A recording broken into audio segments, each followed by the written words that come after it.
Hello, everyone, and welcome to the Big Show. This is Investing and Trading Live, sponsored by Online Trading Academy. If you're a first-time listener, thank you for stopping by. My name is Josh Lilquist, and we are happy to have you with us today. As always, back in the saddle, I have my good friend and my good pal, and he is the stock master today, Mr. Al Connickson. Al, how are you doing today? Feeling pretty good, Josh. How about you? I am doing fabulous today. That's a good way to feel. It's another F word, but it's fabulous, not Nice. fantastic today. It's a little bit different, but it's always a great time talking about the markets here on Investing and Trading Live, and just a little bit about our sponsor, Online Trading Academy, training people just like you for over 25 years, actually on their 26th year, teaching people how to trade stocks, options, futures, Forex, how to make smarter investing decisions within your income strategies or your wealth, which would be your longer term retirement accounts, 401ks and IRAs. We're going to talk about that here coming up here, probably in the third and the fourth segment. So make sure to stay tuned for the whole show. But Al, we got a lot to talk about here this week. And I have a little trivia for you. Do you know what happened on January 22nd, 1973, 50 years ago? You know what? That's the one day, the only day that you could ask me that I don't remember what happened, but that happens to be the day. That is that one day. You do remember a lot of things, but I will say, I'll give you a couple word quote. Down goes Frazier.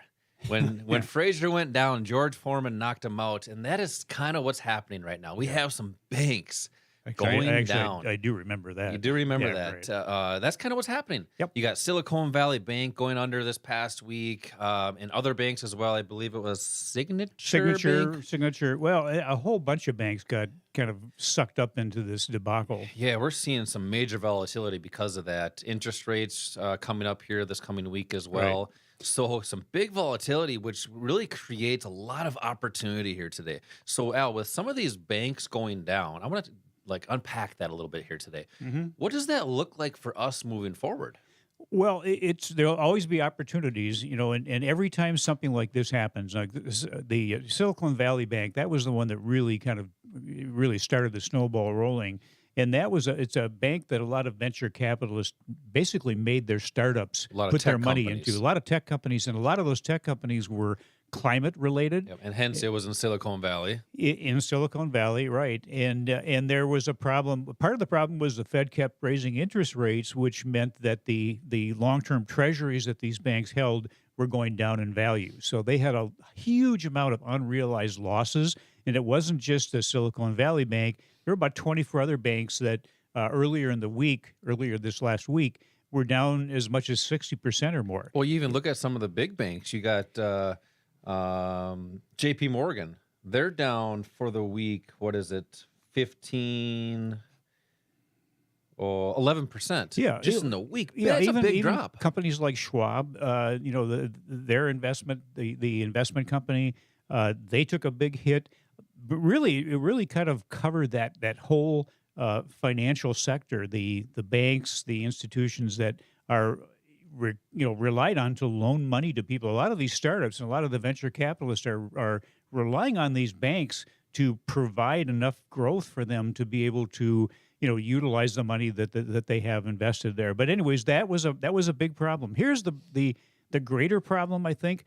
You know that the government always looks for a crisis and thinks that they need to come riding in on a white horse to save everybody. Dun, dun, dun, dun, dun, Here dun, dun, dun, dun, dun. Here they come. And so what's going to happen? More regulations. Those regulations are probably going to impact the ability of these banks to generate greater returns for their shareholders. So there's a bunch of issues there. And the interesting thing, Josh, is that some numbers came out last week, the CPI and the PPI, which were encouraging and typically would have resulted, I think, in a big upward move in the market. But on Wednesday of last week, the day that the PPI came out, which was a very positive number, the Dow was down for a while over 600 points. I mean, it was just a big red day. You look at the market, and it was like a sea of red. Now, the question now is what's going to happen when the Fed meets. Are they going to raise interest rates? Had the Silicon Valley issue not happened, the banking issue not happened, there was a good chance people felt that they weren't going to raise rates. They didn't have to raise rates, or that they were going to raise rates. I'm sorry, they were going to raise rates. But then when the banking issue happened, that impacted the whole financial market. And part of the Fed's job is to make sure that the financial market stays more stable. So Hmm. now people are thinking, well, maybe they won't raise rates. So that's a big question that we'll have to wait to see what happens there. But here's the bottom line is that for people that understand how the markets work and have the proper education, it really doesn't make any difference what's happening. Yep. We saw some huge moves this last week, big up moves, big down moves. Those are opportunities just in two different directions to benefit from what is happening in the market. Yeah, and it all comes down to that one word, and it's opportunity. This great volatility that we're seeing is phenomenal as traders and investors because you don't have to be a buy and hope strategy person, which over a long term, the rate of return just gets lower and lower and lower because you have these big drops. Right. And that's what people have been relying on for years. Really, yeah. That's not working now. And with this kind of a market, with this volatility, that's not where people are going to benefit financially. In Yep. fact, that's probably going to be a losing strategy going forward. Yep. And This is a trader's market. it is, yeah. And if you look at the market too, since 2022, the market's been dropping, and it's really like an accordion. If you look at a chart, and that's where we place our decisions, is a price chart, not Sure. by companies' earnings or all this stuff that's going on. It's based off price action, and it's accordion. It's getting going up and going down, going up slowly. You can push it in faster, going down, and that's really what's happening. And quite frankly, we talked about a supply zone back. It was towards the end of February, and sorry, the beginning of February, where the market's been dropping down since then, and really in the last couple of weeks here, down 5, 6, 7%, depending on when you look at the market.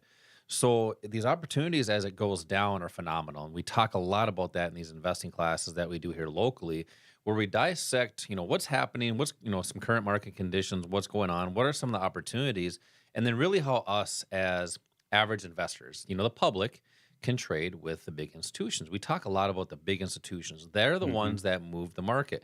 Regardless, some of them are going under. There's still a lot, billions and billions and trillions of dollars that they're moving daily. Right. And when you understand on a price chart what they're doing and trying to analyze the market based on supply and demand, that's where you have low risk, high reward, high probability entry points. And that's usually at or near a turn in price.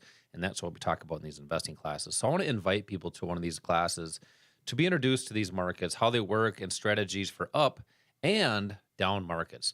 So you can text the word right now. Text the word investing to the number 210 210. That's for 2 seats for this investing class. Text investing to the number 210 210 for 2 seats.